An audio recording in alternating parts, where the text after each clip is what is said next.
আল্লাহ তাআলার এই যে পবিত্র নাম আল্লাহ, আল্লাহু, এই নামটা সম্পর্কে আমি আলোচনা করব। ভিডিওটা বেশি বড় করব না, খুবই অল্প সময়ের ভিতরে শেষ করার চেষ্টা করব।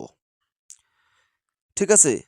এখন যে বিষয়টা নিয়ে আমি কথা বলছিলাম, যে উপরঙ্ক কর্মচারী কর্মকর্তা যে কাউকে এই আমল করিতে ইচ্ছা করিলে তবে চন্দ্র মাসের প্রথম বৃহস্পতিবার অথবা শুক্রবার দিন এই আমল শুরু করবে। আমলের নিয়ম এই যে গভীর রাত্রিতে কেবলামুখী হইয়া আয়াতুল কুরসি বিসমিল্লাহ সহ পাঠ করিবে। অতঃপর 10,010 বার আল্লাহু নামের জিকির করিবে।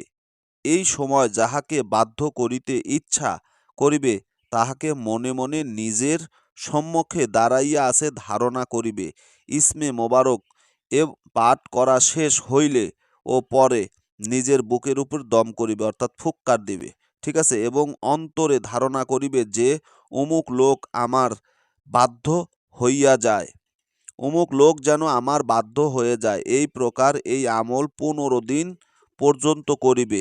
অতঃপর আর সন্ধ্যার পর, ঠিক আছে, সম্ভব হইলে যে কোনো খাদ্য বস্তুতে দম করিয়া নিয়মকৃতভাবে ব্যক্তিকে ভক্ষণ করাইলে সে তার বাধ্যগত হইয়া যাইবে।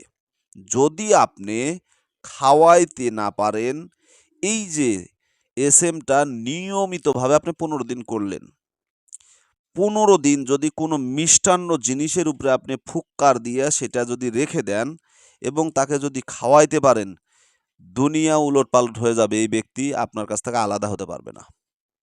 ঠিক আছে? কিয়ামত পর্যন্ত সে আপনার অনুগত থাকবে, বাধ্য থাকবে। এটা এতটা ফজিলতপূর্ণ এই আমল।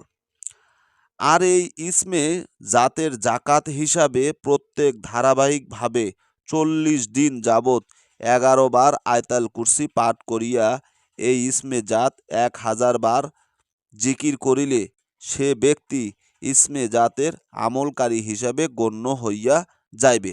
অতঃপর এই আমল নিজের জন্য অথবা অন্যর জন্য পালন করিলে ইহা তৎক্ষণাৎ ফলদায়ক হইবে।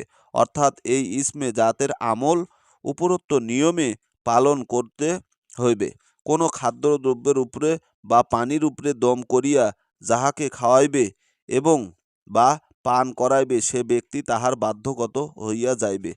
চিল্লা শেষ হইবার পরে হযরত রাসূল সাল্লাল্লাহু আলাইহি ওয়াসাল্লামের প্রতি ফাতিহা বর্ষিত করিবে এবং প্রত্যেকে প্রত্যহ কিছু কিছু করিয়া এই ইসমে জাতের জিকির জারি রাখিতে হইবে। আর ইসমে জাতের সহিত নিম্ন দোয়াটি নিয়মিত পাঠ করিতে হইবে। দোয়াটা এই, ঠিক আছে? এটা হচ্ছে আরবি, এটা হচ্ছে বাংলা। কিভাবে করবেন, কিভাবে আমল করবেন? কোনোভাবেই এই আমল যারা জারি রাখবেন বা জারি রাখতে চান বা এই আমলকে যারা গুরুত্ব দিয়ে শিখতে চান, আপনি এটা ইচ্ছা করলে এটা আমল হয়ে যেতে পারে। এই আমলের আপনি আমেল হয়ে যেতে পারবেন যদি এই নিয়ম অনুযায়ী যদি আপনি কাজ করেন। এখন এই যে দোয়াটা এখানে যে এই যে দোয়াটা যে এখানে আপনাদের পড়তে হবে, এই যে এখানে যদি আপনি এখানে যে বিষয়টা আপনাদেরকে ক্লিয়ার করে দিতে হবে, যদি মাতলুব মেয়ে লোক হয় তবে এই যে কালবাহু, এই যে কালবাহু যে আছে, ঠিক আছে, কালবাহু যে আছে আপনাদের, যে কালবাহু আছে, এই কালবাহুর জায়গাত আপনাদেরকে বলতে হবে কালবাহা। ঠিক আছে?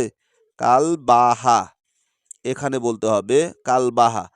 আর যখনই আপনি কোনো পুরুষকে বশীকরণ করতে যাবেন তাহলে এখানে কালবাহু বলতে হবে। ঠিক আছে?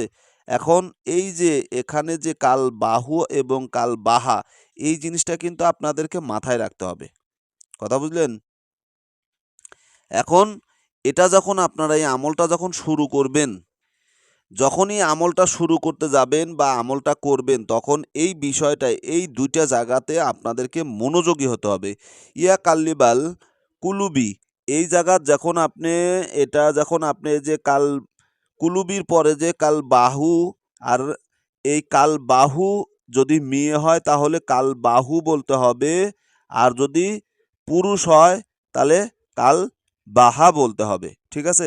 এই বিষয়টা, এই জায়গাটার বিষয়টা আপনাদেরকে অবশ্যই এটা মাথায় রাখতে হবে। ঠিক আছে? এই জিনিসটা আপনারা যদি স্মরণে রাখতে পারেন এবং এটা যদি আপনারা ভুল করেন তাহলে কিন্তু কাজ হবে না। এই কাল বাহু এবং কাল বাহা, যদি নারী হয় তাহলে কাল বাহু বলতে হবে, আর যদি পুরুষ হয় তাহলে এই জায়গাত কাল বাহা বলতে হবে। ঠিক আছে? তাহলে এই জিনিসটা আপনাদেরকে গুরুত্ব দিয়ে মাথায় রাখতে হবে। এখন এই যে এসএমটা শিখলেন বা এই যে আল্লাহ তাআলার ইসমে জাতের যে আমলটা আপনারা শিখলেন, এই আমলটা করতে হলে, এর আমেল হতে হলে, মানে এইটা যদি আপনি নিজের ভিতরে এই আমলটাকে, আমলের আমেল হতে চান, অর্থাৎ আপনি এই আমলটাকে নিজের আয়ত্তে নিতে চান, তাহলে চিল্লা করতে হবে। যেভাবে বলা আছে ঠিক সেইভাবে যদি আপনারা করেন, আল্লাহর রহমতে বাস এই ইসমে জাতের আপনি আমেল হতে পারবেন। তখন যে কোনো অবস্থায় এই কাজ আপনি করতে পারবেন। তো আশা করি বুঝতে পেরেছেন। ভালো থাকুন, সুস্থ থাকুন, সকলের সুস্বাস্থ্য দীর্ঘায়ু কামনা করে কালো জাদু তন্ত্রমন্ত্র এসকে চ্যানেল থেকে আজকের মতো বিদায় নিলাম। আল্লাহ হাফেজ।